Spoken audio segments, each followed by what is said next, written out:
બધાનું સ્વાગત છે। હવે આની પહેલાના લેક્ચરમાં આપણે સ્વાધ્યાય 1.1 છે બરાબર।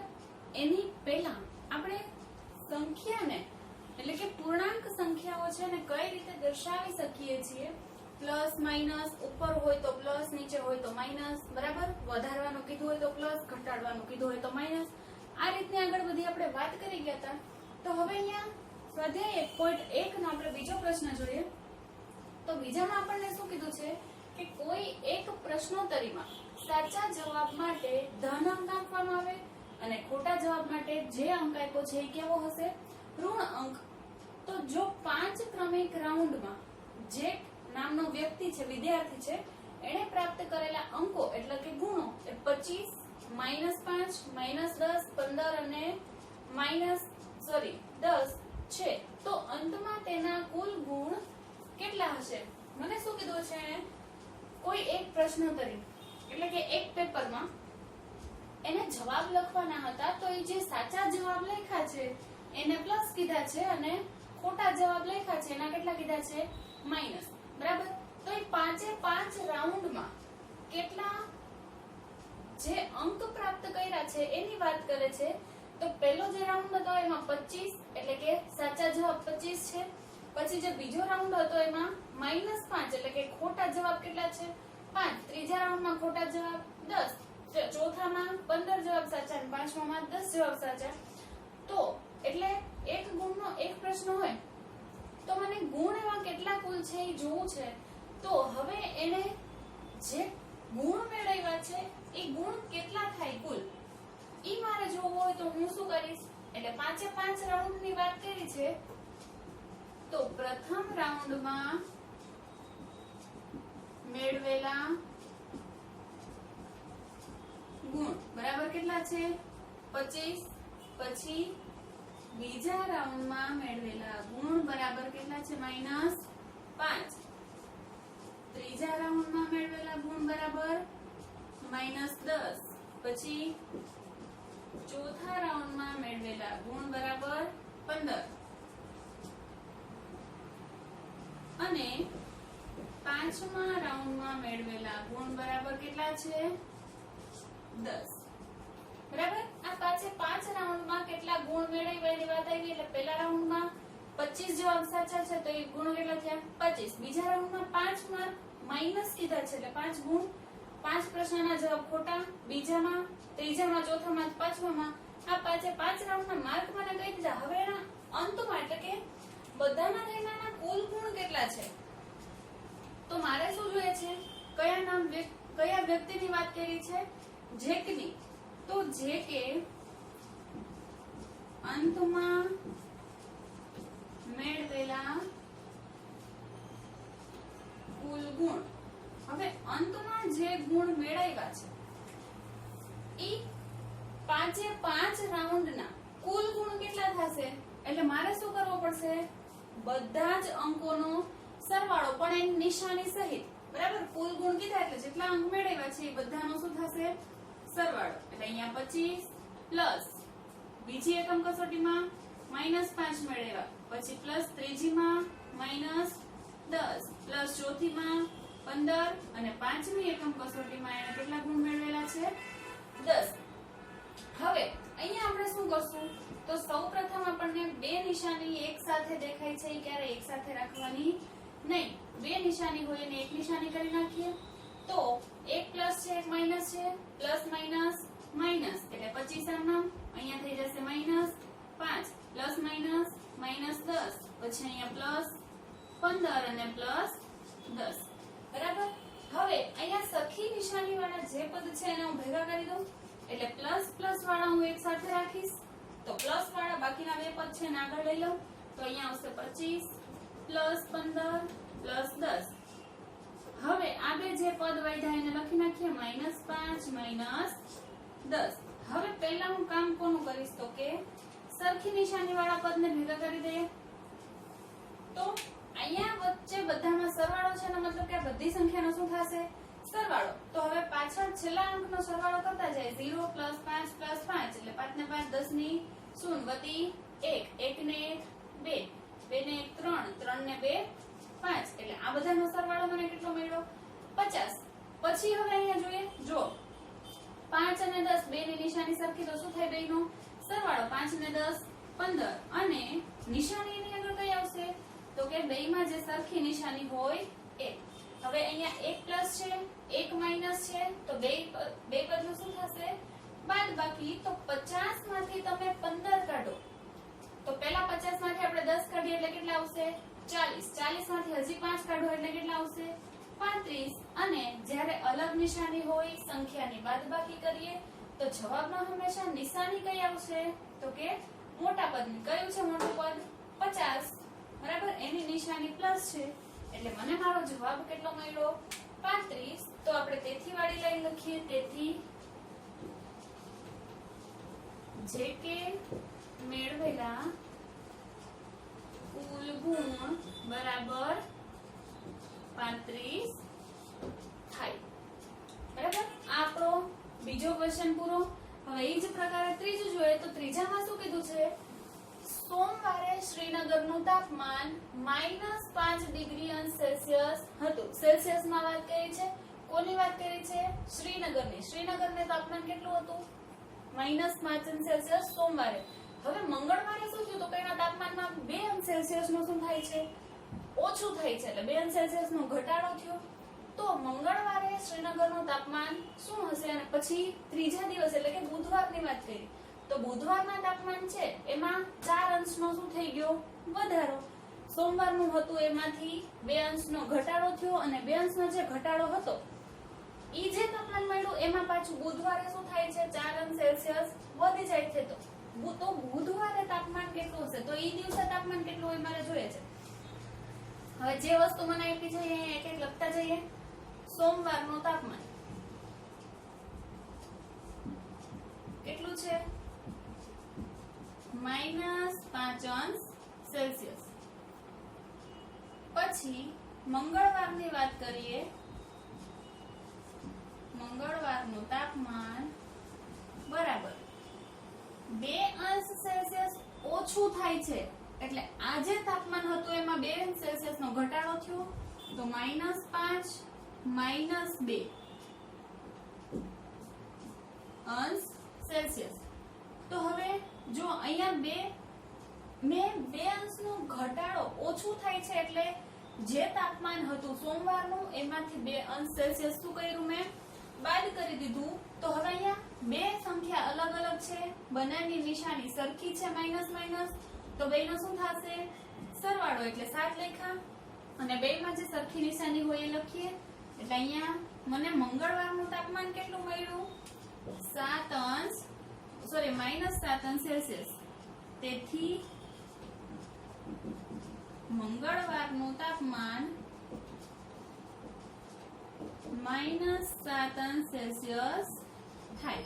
હવે મને બુધવારનું પણ પૂછ્યું છે તો હવે બુધવારનું તાપમાન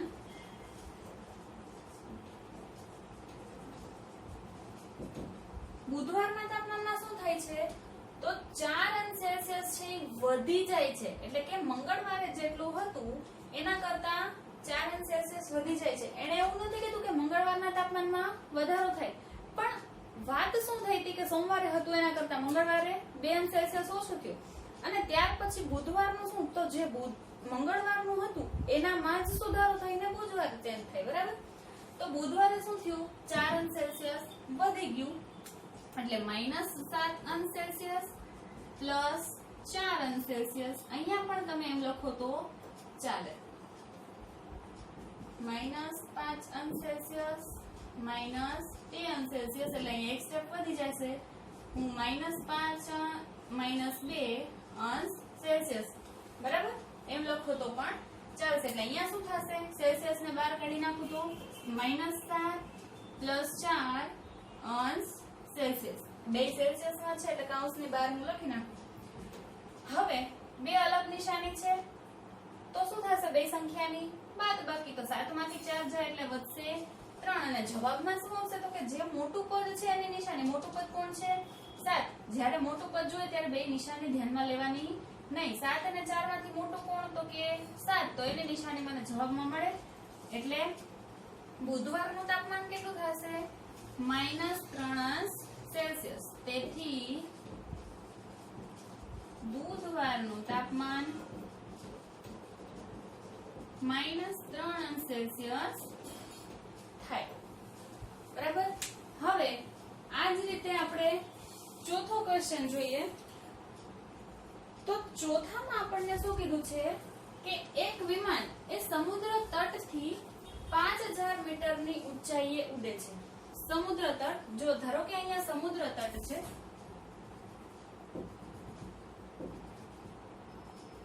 આ શું છે? સમુદ્ર. હવે સમુદ્ર તટથી 5000 મીટરની ઊંચાઈએ એક વિમાન ઉડે છે.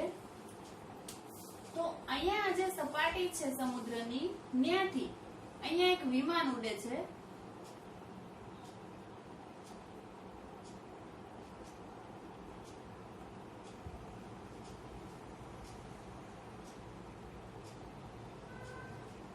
આ શું છે? વિમાન છે. હવે આ વિમાનની ઊંચાઈ સમુદ્ર તટથી કેટલી છે? 5000 મીટર. સમુદ્ર તટથી વિમાનની ઊંચાઈ કેટલી છે? તો કે 5000 મીટર. હવે કોઈ એક ચોક્કસ બિંદુ પર આ વિમાન એ સમુદ્રની સપાટીથી 12000 મીટર નીચે તરફની સબમરીનથી બરાબર ઉપર છે. ખાસ જુઓ, સોરી 1200 છે. કોઈ બિંદુ પર આ વિમાન એ સમુદ્રની સપાટીથી 1200 મીટર નીચે તરફની સબમરીનની બરાબર ઉપર છે. હવે જો વિમાનથી સમુદ્રની અંદર રહેલી સબમરીનનું અંતર આટલું કીધું નથી, પણ ક્યાંથી કીધું છે? સમુદ્રની સપાટીથી. પણ વિમાન અને સબમરીન બે એક જ બિંદુ ઉપર ને નીચેની વાત કરે છે. તો કોઈ એક બિંદુ આ લઈ લઈએ. તો આ બિંદુની બરાબર ઉપર કોણ છે? વિમાન. હવે એ જ બિંદુની બરાબર નીચે શું છે? અહીંયા સબમરીન. બરાબર. અહીંયા સબમરીન છે, એનું અંતર કેટલું છે?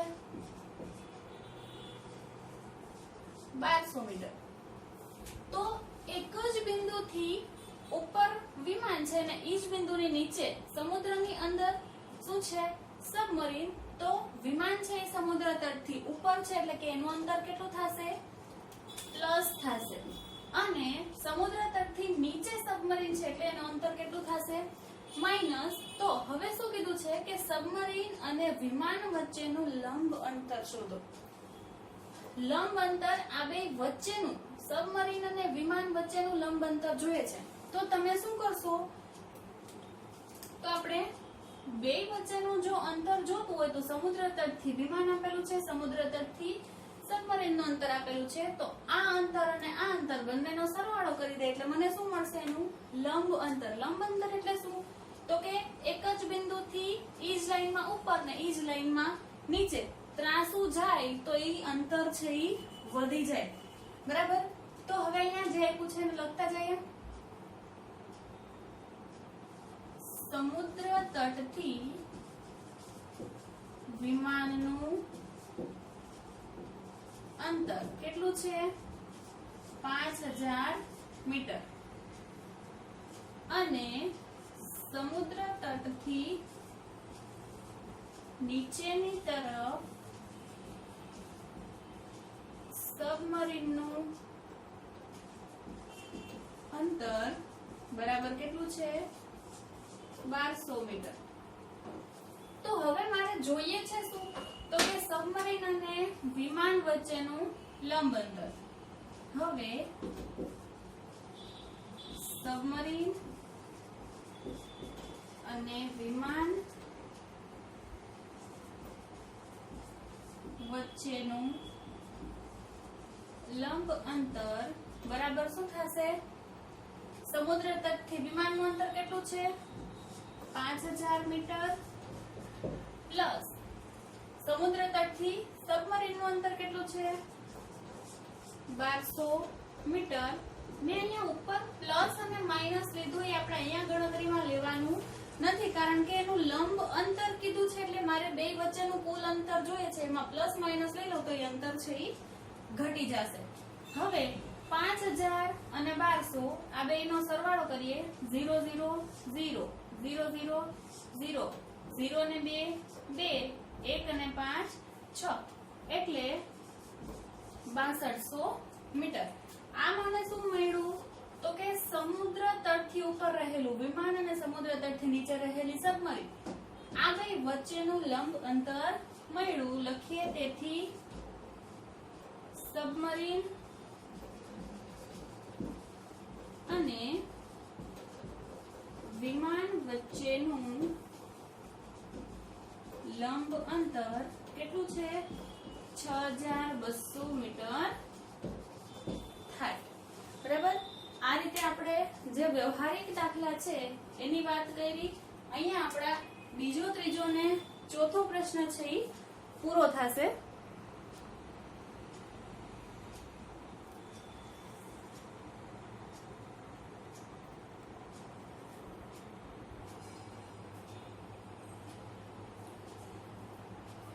હવે પછી પાંચમો ક્વેશ્ચન જોઈએ. તો પાંચમામાં આપણને એવું કીધું છે કે મોહન નામનો વ્યક્તિ છે. હવે મોહનની જગ્યાએ કોને લેશું? આપણે આપણને લઈ લેવાનું. એટલે કે હું શું કરું છું? બેંકના ખાતામાં રૂપિયા 2000 જમા કરાવું છું. હું બેંકમાં જાઉં છું અને કેટલા રૂપિયા જમા કરાવું છું મારા ખાતામાં? તો કે 2000 રૂપિયા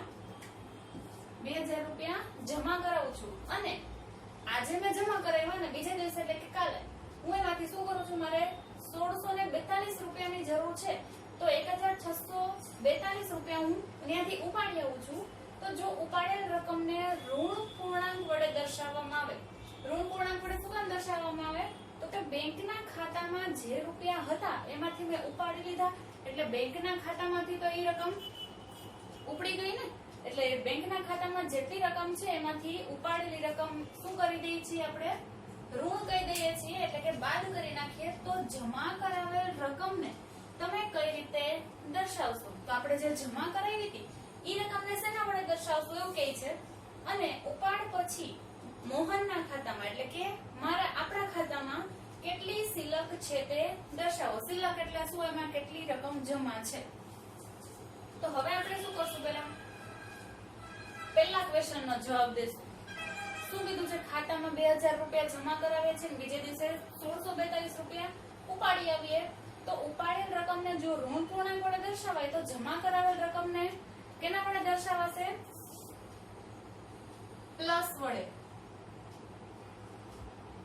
તો બેંકમાં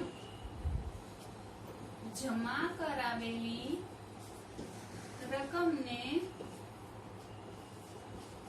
ધન પૂર્ણાંક વડે દર્શાવાય. આમ હવે જો બેંકના ખાતામાં જમા કરેલ રકમ બરાબર ધન પૂર્ણાંક વડે દર્શાવાય એટલે શું કરીશ? પ્લસ 2000. બરાબર. એમાં રૂપિયા લખશું નહીં, અથવા તો લખવું હોય તો પ્લસ રૂપિયા 2000. અને ઉપાડેલ રકમ બરાબર કેટલા ઉપાડ્યા હતા મેં? 1642. એટલે ઉપાડેલા હોય એને આપણે ઋણ પૂર્ણાંક વડે દર્શાવીએ છીએ. તો માઈનસ રૂપિયા 1642. બરાબર. એટલે કે આપણે જે પહેલો ક્વેશ્ચન પૂછ્યો તેનો જવાબ દઈ દીધો. એને આપણે જમા કરાવેલા હોય એને કેના વડે દર્શાવીએ છીએ? ધન પૂર્ણાંક વડે. બરાબર. અને બીજો ક્વેશ્ચન શું કીધો છે કે ઉપાડ પછી આટલા પૈસા મેં ઉપાડી લીધા ત્યાંથી. હવે એના પછી ખાતામાં કેટલી સિલક વધી હોય તો હવે અહીંયા શું લખશું? વધેલી સિલક અથવા તો ખાતામાં વધેલી સિલક. બરાબર. હવે શું કર્યું મેં? તો કે 2000 રૂપિયા જમા કરાવ્યા હતા એમાંથી 1642 ઉપાડી લીધા એટલે બાદ કરવાના. તો 2000 માંથી 1642 બાદ કરીએ તો અહીંયા 0 માંથી 2 ન જાય. ઉપર શું લેશું? 10 કો 10 માંથી 2 જાય 8. આગળ 0 છે એટલે અહીંયા આવશે 10 ની બદલે 9. 9 માંથી 4 જાય તો 5. ફરી પાછો 0 છે એટલે ઉપર આવશે 9. 9 માંથી 6 જાય 3.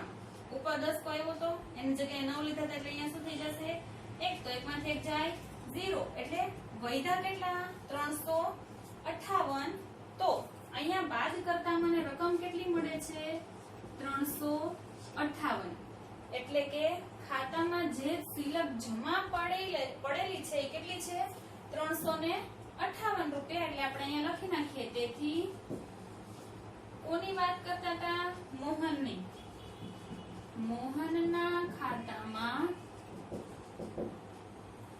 કેટલી સિલક વધી છે રૂપિયા 358 સિલક છે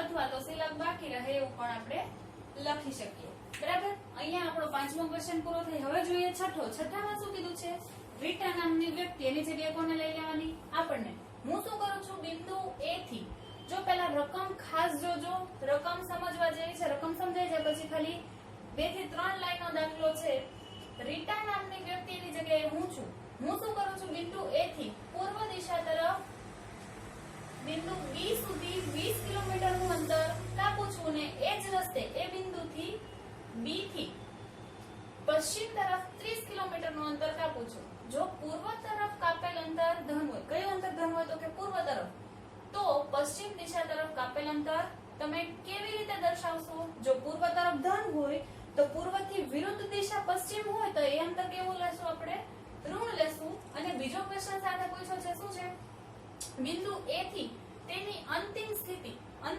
કઈ છે 30 કિલોમીટર પશ્ચિમ તરફ જાય છે એટલે પોઈન્ટ આપણે C લઈ લેશું તો અંતિમ સ્થિતિ કઈ પૂર્ણાંક સંખ્યા વડે દર્શાવાય હવે ફરી પાછું એકવાર રકમ જોઈ લઈએ આકૃતિના આધારે રીટા ક્યાં છે બિંદુ A ઉપર અહીંયા કોણ છે રીટા એની જગ્યાએ હું મને લઈ લઉં છું ઉદાહરણમાં રાખો હું અહીંયા છું ક્યાં છું બિંદુ A ઉપર ત્યાંથી ક્યાં જાઉં છું પૂર્વ દિશા તરફ પૂર્વ દિશા કઈ છે કઈ સાઈડ છે જમણી બાજુ તો આ સંખ્યા રેખા એક પ્રકારની થઈ ગઈ એ છે ત્યાં હું છું એટલે કે એને આપણે 0 ધારી લઈએ 0 થી જમણી બાજુ ધન સંખ્યા 0 થી જમણી બાજુ ઋણ સંખ્યા અને પૂર્વ દિશા છે એને ધન લેવાનું કીધું છે તો એની વિરુદ્ધ દિશા જે થઈ કેવી થશે ઋણ તો હું અહીંયા છું હું જાઉં છું પૂર્વ દિશા તરફ B બિંદુ સુધી 20 કિલોમીટર એટલે કે અહીંયાથી અહીંયા સુધીનું અંતર કેટલું છે 20 કિલોમીટર હવે અહીંયા આપણે શું જોયું કે 20 કિલોમીટર હું પૂર્વ તરફ જાઉં છું હું A થી ક્યાં જાઉં છું B તરફ પણ કેવી દિશા તરફ પૂર્વ દિશા તરફ અને પછી 20 કિલોમીટર સુધી જઈ અને એ જ રસ્તે હું શું કરું છું બિંદુ B થી પશ્ચિમ દિશા તરફ જાઉં છું હવે બિંદુ B થી પશ્ચિમ દિશા તરફ જાઉં છું એટલે કે જે પૂર્વ દિશા હતી એનાથી વિરુદ્ધ દિશામાં જાઉં છું અને પશ્ચિમ દિશા તરફ કેટલા કિલોમીટર અંતર કાપું છું હું 30 કિલોમીટર એટલે B થી ડાબી બાજુ એટલે કે પશ્ચિમ દિશા તરફ 30 કિલોમીટર જાઉં છું તો 20 કિલોમીટર તો આટલું જ છે ત્યાંથી અહીં સુધી પાછું ફરો એટલે 20 કિલોમીટર અહીં પૂરા થઈ જાય એમાં 10 કિલોમીટર ઉમેરવાના એટલે અંદાજિત અહીંયા ક્યાંક આવશે તો આને હું કહી દઉં છું બિંદુ C તો હવે હું જાઉં છું ક્યાંથી B થી C તરફ ક્યાંથી ક્યાં આવી B થી C તરફ કેટલા કિલોમીટર હતું 30 કિલોમીટર કઈ સાઈડ આવી પશ્ચિમ દિશા તરફ એટલે કે પૂર્વ દિશાથી વિરુદ્ધ દિશા તરફ આવી હવે જો પૂર્વ તરફ કાપેલા અંતરને આપણે કેવું કહીએ છીએ ધન પૂર્ણાંક વડે દર્શાવીએ પૂર્વ તરફ કાપેલા A થી હું પૂર્વ તરફ જાઉં છું 0 હતું 0 થી ધન પૂર્ણાંક એટલે પ્લસ વડે દર્શાવ્યા અને તો પશ્ચિમ દિશા તરફ કાપેલ અંતરને તમે કેવી રીતે દર્શાવશો એટલે કે આપણે જે પશ્ચિમ દિશા તરફ કાપ્યું અંતર એને હું કયા પૂર્ણાંકો વડે દર્શાવીશ તો આપણે એને કયા પૂર્ણાંકો વડે દર્શાવીએ છીએ વિરુદ્ધ દિશામાં જતું હોય તો ઋણ વડે બરાબર તો આપણે એના પ્રશ્નનો જવાબ અહીંયા લખશું પશ્ચિમ દિશા તરફ આપેલા અંતરને કયા પૂર્ણાંકો વડે દર્શાવીએ છીએ? ઋણ પૂર્ણાંક વડે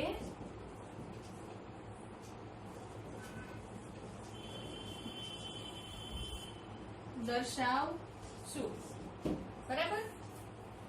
તો હવેના પછીનો બીજો ક્વેશ્ચન જોઈએ. એમાં શું કીધું છે કે બિંદુ A થી તેની અંતિમ સ્થિતિ. હવે બિંદુ A થી તેની અંતિમ સ્થિતિ, પણ A થી B જાય, B થી પાછું C જાય ને એ આખું અંતર તમને કીધું નથી. શું કીધું છે? બિંદુ A થી એની અંતિમ સ્થિતિ એટલે કે A C વચ્ચેનું અંતર જોશે. તો એને કઈ પૂર્ણાંક વડે, કઈ પૂર્ણાંક સંખ્યા વડે દર્શાવે? એટલે ખાલી મારે આટલું જ અંતર જોઈએ છે. બરાબર? કયું અંતર જોઈએ છે? C થી A વચ્ચેનું અંતર. આ કેટલું છે એ મારે જોઈએ છે. તો હું શું કરીશ? તો અહીંયા મને ખબર છે કે A થી B સુધી જાઉં છું તો કેટલા કિલોમીટર અંતર છે? 20 કિલોમીટર. અને B થી C સુધી જાઉં છું તો કેટલા કિલોમીટર અંતર છે? -30 કિલોમીટર. તો જો 20 કિલોમીટર છે એટલો ને એટલો ભાગ અહીંયા 20 કિલોમીટર લઈ લો. તો અહીંયાથી શું થશે? જે 10 કિલોમીટર છે એ વધશે, પણ જાય છે કઈ સાઈડ? તો કે ઋણ દિશા તરફ, એટલે કે પશ્ચિમ દિશા તરફ. તો હું એને કઈ પૂર્ણાંક સંખ્યા વડે દર્શાવીશ? તો પૂર્ણાંક સંખ્યા તો કઈ આવશે? 10 આવશે. પણ આપણે એને ઋણ દિશા, ઋણ સંખ્યા વડે દર્શાવશું કે ધન સંખ્યા વડે? તો એના માટે હવે જોઈએ રીટાનું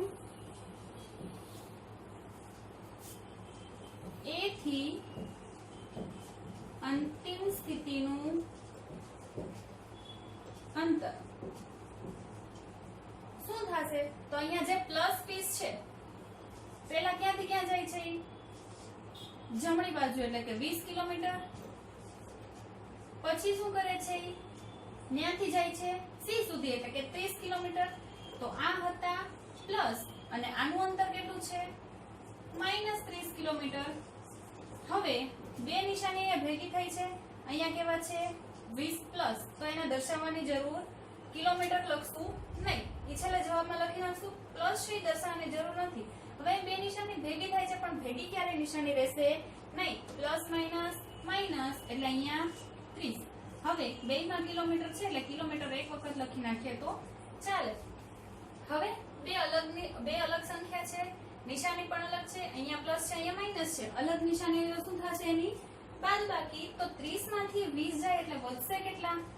10. બરાબર? 10 વધ્યા અને જવાબમાં હંમેશા કોની નિશાની આવે? મોટા પદની. મોટું પદ કોણ છે? 30. તો 30 ની નિશાની માઇનસ છે, તો અહીંયા જવાબમાં પણ કેટલા આવશે? માઇનસ. બરાબર? એટલે રીટાએ A થી એની અંતિમ સ્થિતિ સુધીનું અંતર કેટલું છે? -10 કિલોમીટર. તો આપણે એની અંતિમ સ્થિતિ A થી તેની અંતિમ સ્થિતિને કઈ પૂર્ણાંક સંખ્યા વડે દર્શાવીએ છીએ? -10 કિલોમીટર. તેથી બિંદુ A થી અંતિમ સ્થિતિને -10 કિલોમીટર વડે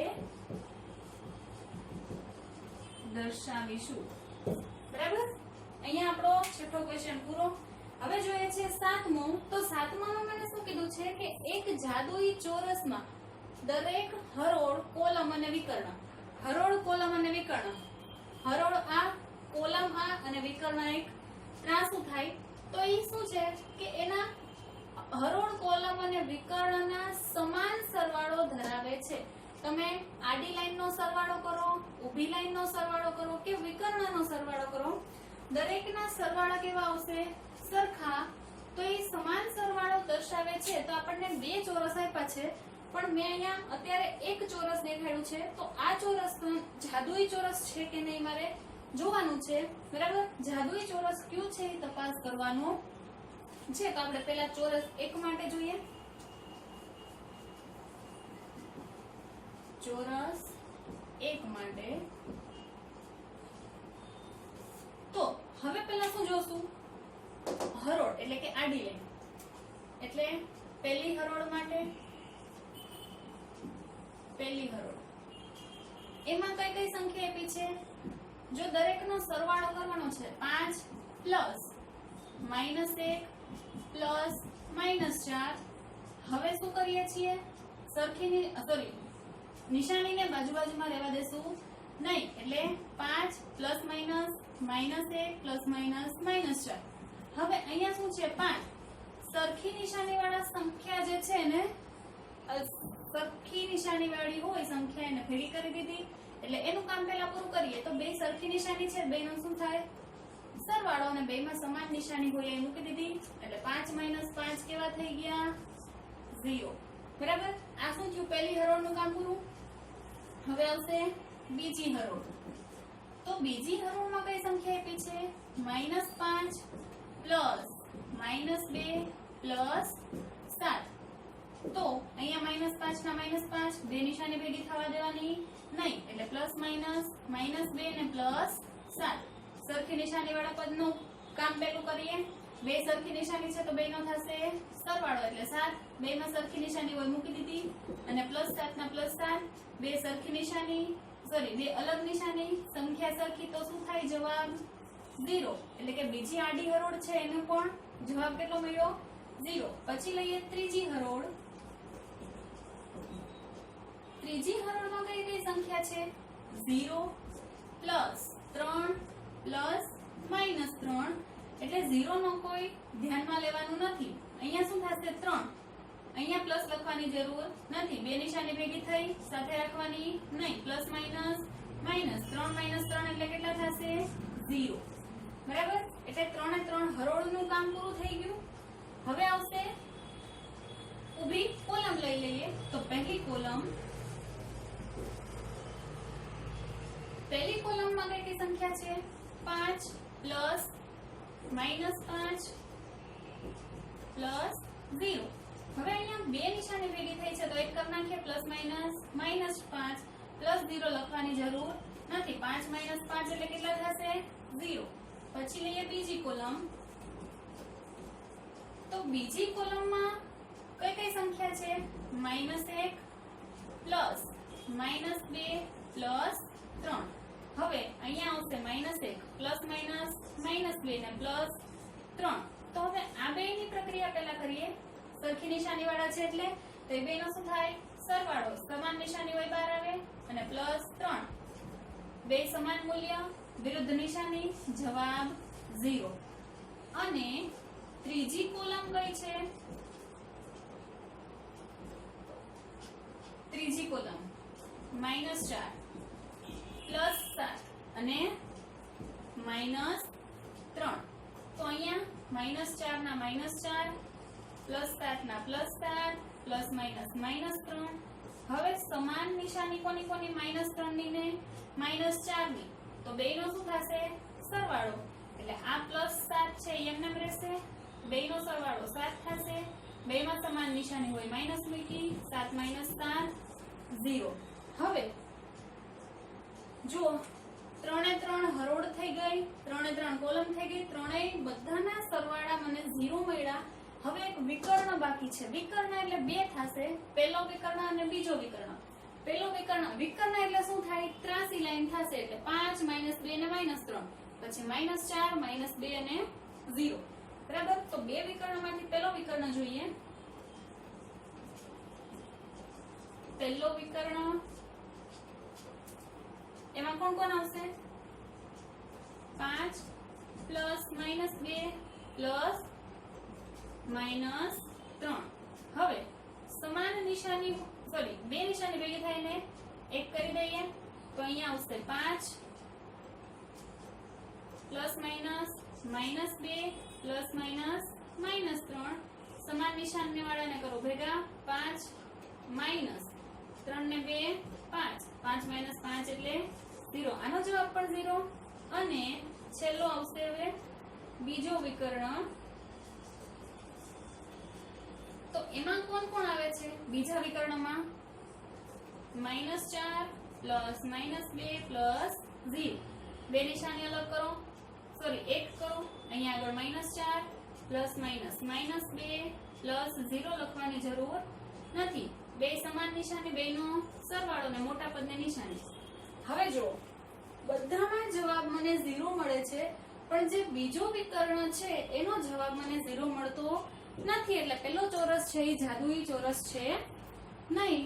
હવે એના પછી આપણે જોઈએ એના જ ક્વેશ્ચનમાં બીજો ચોરસ. તો બીજો ચોરસ જાદુઈ છે કે નહીં એ જોઈએ. હવે જોઈએ 1.1 નો 7મો ક્વેશ્ચન, એનો બીજો. પેલો ચોરસ ઓલી સાઈડ આપણે જોયો તો એમાં શું થતું હતું, છેલ્લી જે વિકર્ણ હતો બીજો વિકર્ણ એનો જવાબ આપણને 0 મળતો નતો, એટલા માટે ઈ જાદુઈ ચોરસ છે નહીં. હવે બીજો ચોરસ જોઈએ તો બીજા ચોરસમાં પણ આપણે હરોળ, કોલમ અને વિકર્ણ લેશું. તો આપણે પહેલી હરોળ લઈએ. પહેલી હરોળનો સરવાળો કરો એટલે કેટલા આવશે, 1 પ્લસ -10 પ્લસ 0. તો હવે અહીંયા શું થશે, 1 બે અલગ નિશાની છે ને 1 કરીએ માઈનસ પ્લસ માઈનસ એટલે -10 અને +0 લખવાની જરૂર છે નહીં. હવે બે અલગ નિશાની છે, બે સંખ્યાનો શું થશે, બાદબાકી. 10 માંથી 1 જાય તો 9. પણ કેવા મળશે, મોટી નિશાની હોય એની મોટી સંખ્યા હોય એની નિશાની આવે એટલે જવાબ મને મળશે -9. તો પહેલી હરોળનો જવાબ આવે છે -9. હવે લઈએ બીજી હરોળ. તો બીજી હરોળ કઈ છે, -4 પ્લસ -3 પ્લસ -2. અહીંયા -4 ના -4, ફરીથી બે નિશાની, એક કરો માઈનસ થઈ જશે, અહીંયા પણ -2. હવે બધી જ નિશાની સરખી છે તો બધાનો શું થશે, સરવાળો. 4 ને 3 7, 7 ને 2 9. હવે બધામાં સરખી નિશાની હોય લખી નાખીએ એટલે એમાં પણ જવાબ મને કેટલો મળ્યો, -9. પછી જોઈએ ત્રીજી હરોળ. તો ત્રીજી હરોળમાં શું છે, -6 +4 પ્લસ -7. બે નિશાની હોય એને એક કરીએ, અહીંયા -6 +4 પ્લસ માઈનસ -7. હવે -6 અને -7 બે નિશાની સરખી છે તો બેનો સરવાળો થાય. 6 ને 7 13. અહીંયા આવશે 4 ના 4, અહીંયા આવશે બેનો સરવાળો 13 ને બેની સરખી નિશાની છે એટલે -13. તો 4 અને 13 બેની અલગ નિશાની છે તો શું થાય, બેનો સરવાળો. 13 માંથી 4 જાય એટલે આવશે 9 અને મોટી સંખ્યા હોય એની નિશાની એટલે -9. પછી હવે 3 3 હરોળનું કામ પૂરું થઈ ગયું. હવે શું આવશે, પહેલી કોલમ. તો પહેલી કોલમમાં કોણ કોણ છે, 1 પ્લસ -4 પ્લસ -6. તો અહીંયા 1 પ્લસ માઈનસ -4 પ્લસ માઈનસ -6. હવે સરખી નિશાની છે એને ભેગા કરી દઈએ. 1 6 ને 4 10 અને બંનેમાં સરખી નિશાની છે એટલે માઈનસ. તો બે અલગ નિશાની, બે ની બાદબાકી 9 અને મોટા પદની નિશાની -9. બરાબર. પછી આવશે બીજી કોલમ. તો બીજી કોલમમાં મને શું કીધું છે, -10 પ્લસ -3 પ્લસ 4. અહીંયા શું આવશે, -10 ના -10 પ્લસ માઈનસ -3 ને +4 ના +4. હવે અહીંયા સરખી નિશાની કોની છે, 10 ની ને 3 ની. તો શું થશે, બેનો સરવાળો એટલે મોટા પદની નિશાની માઈનસ એટલે -13 પ્લસ 4. બેની અલગ નિશાની થશે બાદબાકી. 13 માંથી 4 જાય તો 9 ને મોટા પદની નિશાની માઈનસ એટલે જવાબ કેટલો મળ્યો, -9. બીજી કોલમ થઈ ગઈ. હવે જોઈએ ત્રીજી કોલમ.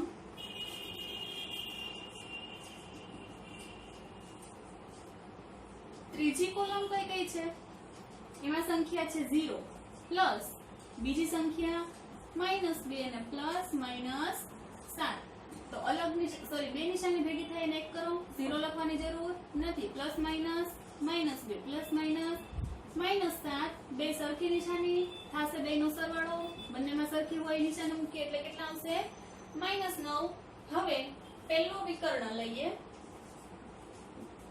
પહેલો વિકર્ણ.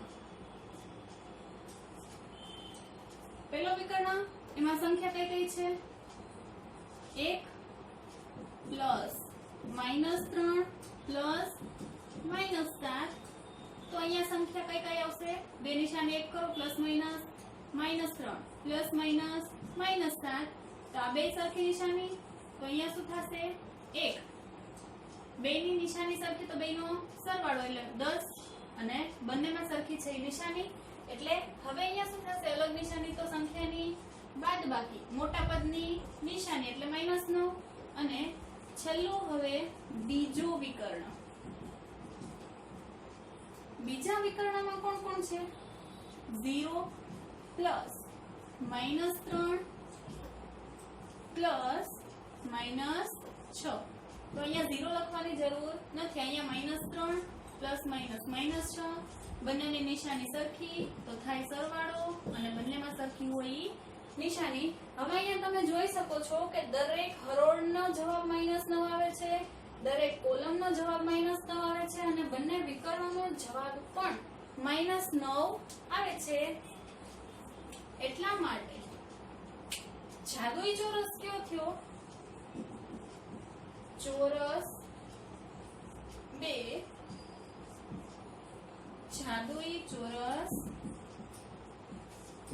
છે કારણ કે દરેક હરોળ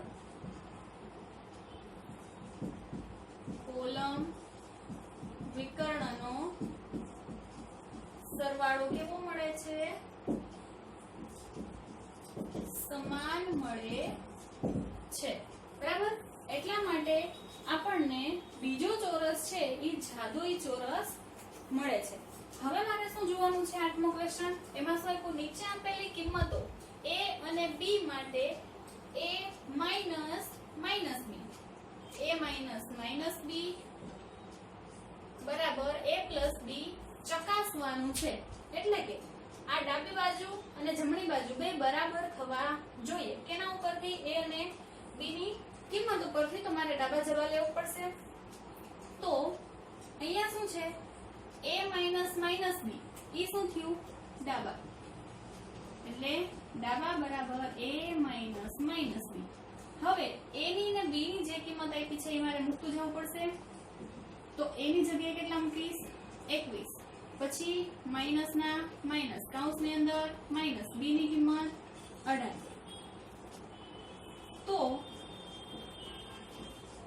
અહીંયા શું થઈ જાય 21 આ માઈનસ માઈનસ પ્લસ અને અહીંયા 18 એટલે કરીએ બેનો સરવાળો છેલ્લા 8 ને 9 2 ને 3 એટલે આ સંખ્યા મળી મને કેટલી 39 તો હવે જવાબ મારે 39 મેળવવો પડે જવાબ શું આપ્યું છે a પ્લસ b તો a કેટલા છે 21 પ્લસ b કેટલા છે 18 તો આ બેનો સરવાળો પણ મને કેટલો મળશે 39 એટલે અહીં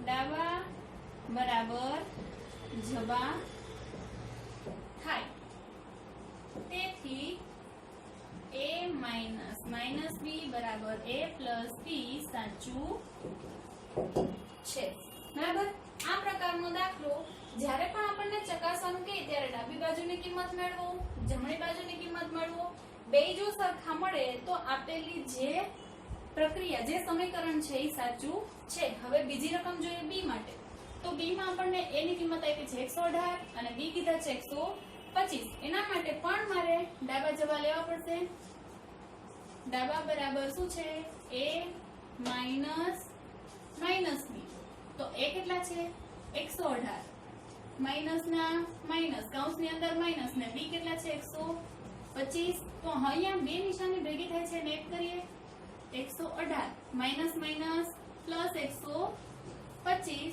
હવે આ બેનો સરવાળો 8 ને 5 13 13 નો 3 વધી 1 2 ને 1 3 3 ને 4 અને 1 ને 2 એટલે જવાબ મને કેટલો મળ્યો 243 હવે જવાબ લેવાનું ઈ શું છે a પ્લસ b એની કિંમત કેટલી છે 118 પ્લસ b ની કિંમત છે 125 તો આ બેનો સરવાળો એ આની જેમ જ થશે તો સરવાળો કેટલો મળે 243 એટલે અહીંયા ડાબા બરાબર જબા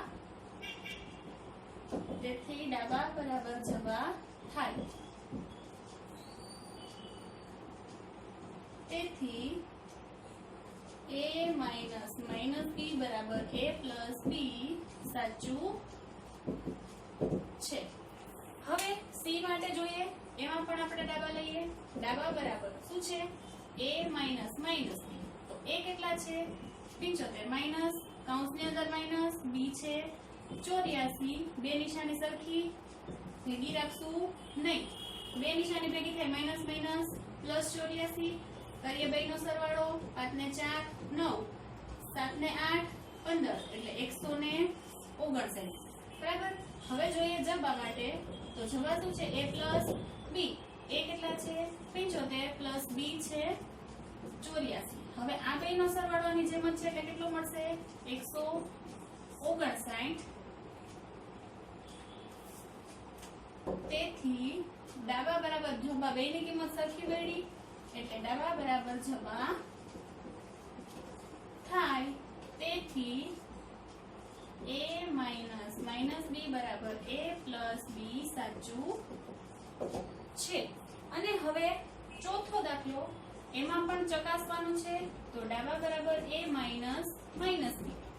a ની કિંમત છે 28 માઇનસ ના માઇનસ કૌંસની અંદર માઇનસ બી ની જગ્યાએ 11. તો અહીંયા આવશે 28 માઇનસ માઇનસ પ્લસ 11. અંકનો સરવાળો 8 ને 1 9, 2 ને 1 3 એટલે કેટલા મળ્યા? 39. અને અહીંયા આવશે જવાબ બરાબર a પ્લસ બી. a છે 28 પ્લસ બી છે 11. તો આ બેયનો સરવાળો પણ મને કેટલો મળશે? 39. તો બેયના જવાબ સરખા મળ્યા. તેથી ડાબા બરાબર જબા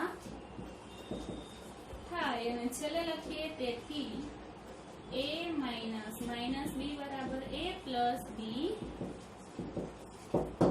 સાચું છે. અહીંયા આપણો 7મો ક્વેશ્ચન સ્વાધ્યાય 1.1 નો પૂરો થાય છે. અને આની પછીના જે દાખલા છે એ આપણે આવતા લેક્ચરમાં જોશું.